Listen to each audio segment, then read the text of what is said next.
So is there any key to this thing? No. Speed and get locked in and hope for the best. Really. But then again, scary to go, faster you go, the scarier it is, and harder to get locked in where you need to. I mean, Gunny built it, we need to know where to take off from. That's something that, like, that's the second time that a circle rail's ever even existed on the snow to be snowboarded on, you know. I remember Gunny, when he told us about him, because we drew him up with no real dimensions or anything, kind of gave him to him, and then he came back and showed us what he'd done or told us what he'd done, and they were just a perfect replica of that. I think that SPT and our crew have, I would probably say, contributed the most to the evolution of terrain parks and everything that goes along with it, whether it's welding techniques or how, you know, what type of materials we use in boxes, or, you know, without trying to make a claim like we did it all, which would not be the case. I think that we probably had a pretty significant, maybe the most significant role in how all this stuff kind of came to be. You double lining it, E-Man? Double line or single? All right, I'll clear. Is it good? Yep. Drop it, Andy. 3, 2, 1. Oh! Wow. That was sick. 3, 2, 1. Oh! Here goes. Drop it. 3, 2, 1. Oh yeah. 3, 2, 1. Yeah. That was sick. Jib Factory. Hold up 1 second, Zach. Jib Factory, hail the king. 4, 3, 1, 2.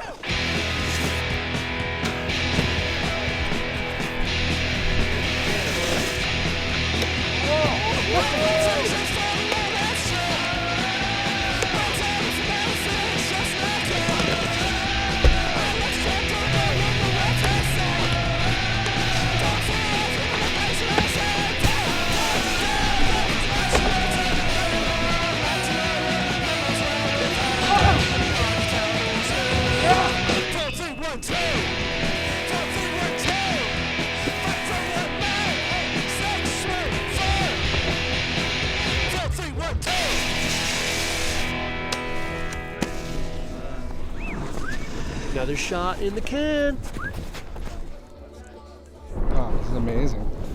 You know, you bring a bunch of good friends together and a bunch of hardworking people and put them all into one place, and everybody's laughing. It's like Disneyland on snow. Here's the deal. You gotta spin the feature. You spin your feature, and then you spin your trick. And if you complete it, you get $100. Okay, am I going? You just bought yourself third. All right, I'm going. Dropping in here. Here we go. Okay, wait, here we go. First roll. Are we ready? What about, is it gonna need second? See, he's one of those happy wheel of fortune dudes. You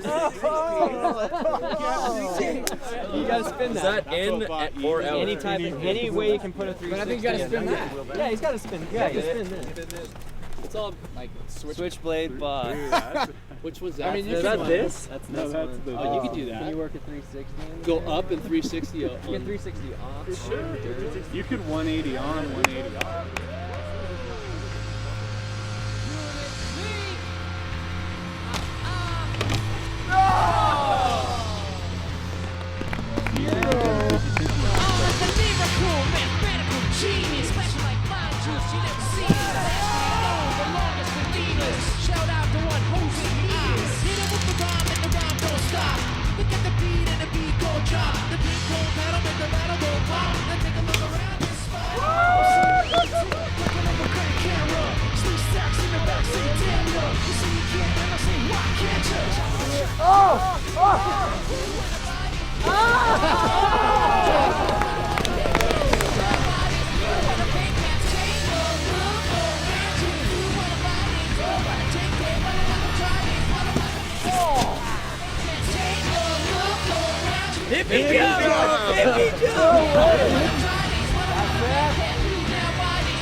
I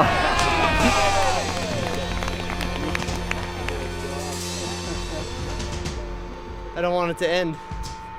I don't want to leave this place and go home to my shitty bed in Top Ramen because it's been pretty sweet. So here we are on the final day. I get everyone together one at a time. Pretty simple procedure. I have a pad of paper and a pen. And each of the guys will write down their top 3 in order and the best trick. And then add them all up and we'll have our winner for this year's JibFest. First off, thank you guys for coming. Thanks for putting in your effort. There's not some $100,000 cash prize, and maybe we'll get there someday, but so we're gonna start it off this year with best trick. You know, the spirit of the event is to bring people together, so we always thought for best trick, you get a custom barbecue for your house because that's another way that you can bring your friends together where you live. Yeah. So this year, the custom barbecue and best trick goes to Louis. Yeah.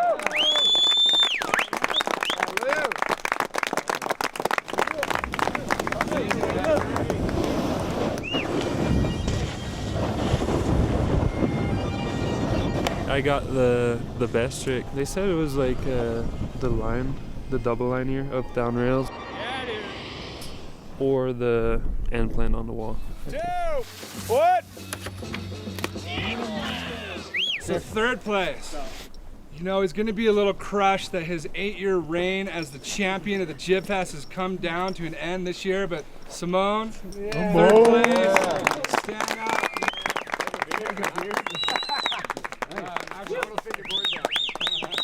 So second place.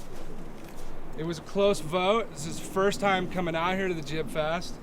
And I like to think if we do it again, we'll see him back. But E-Man, come on up.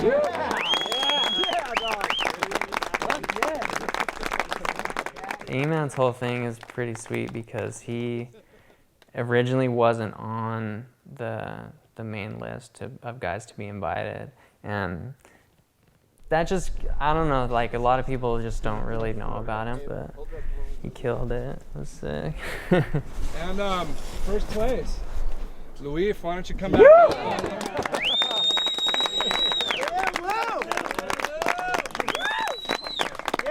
When they asked me if I want to do it, it was like, I don't even have to think about it. It's like instant response that, yeah, I'm down. Like, the reason I snowboard is pretty much because of these guys, like JP, Jeremy, Dave, and that whole like group of people that used to be at the Nixon JibFest.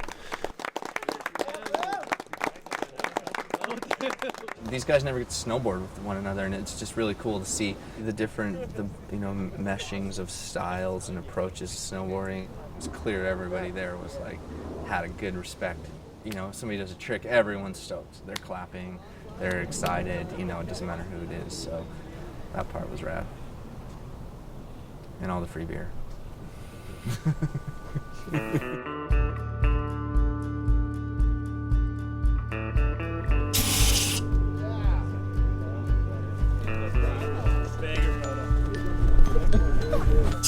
Oh, I got something. I got an ankle brace.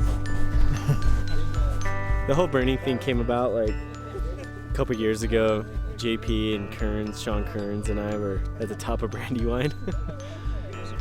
We were just so burnt, so crisp, just like end of the year, just trying, and dude, we just lit a fire and just started burning everything. Boards, helmets. Blow it out. No water. Oh, God!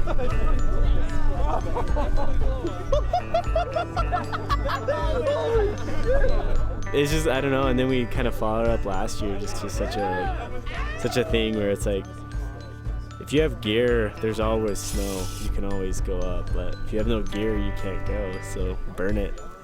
Just offer it up. Send your season up in smoke. Yeah, that thing will burn for a while.